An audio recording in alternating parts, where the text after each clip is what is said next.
toda a transformación do sector primario que tivemos en Galicia, primeira potencia pesqueira europea, regional, primeira produtora de leite en España e unha das rexións máis produtoras de Europa.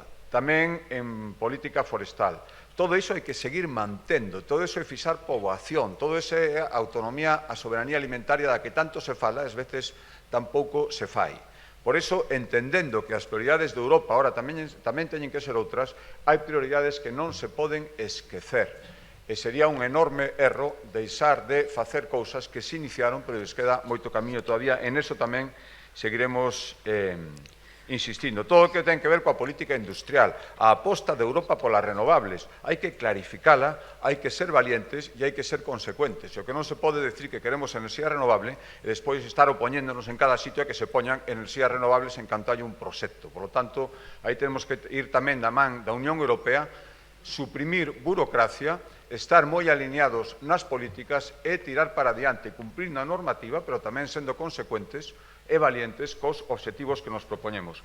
Todo isto e moitos retos máis son os que nos van a axudar a seguir transformando Galicia e seguir transformando España.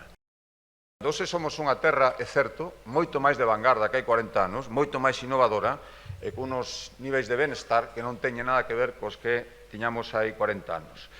Esa Galicia calidade que nos dimos entre todos se explica sobre todo gracias ao esforzo dos galegos, pero Europa tamén lle debemos moitísimo. Por lo tanto, imos seguir traballando conxuntamente da man, sendo conscientes das enormes ventaxas e sendo conscientes tamén do que nós podemos aportar a Europa. Que ese camiño de Santiago, que ese Xacobeo, que se vai celebrar unha vez máis o ano 27, que vai ser a nosa marca no mundo e, por lo tanto, tamén a Europa, sexa un bo exemplo para que entre todos expliquemos como se construiu Europa, que foi a través dese camiño hai moitísimo tempo e que sigue encontrando en Galicia a día de hoxe moitas das súas esencias e moitas das súas mostras de éxito que ojalá sigan durante moito tempo. Moitísimas gracias.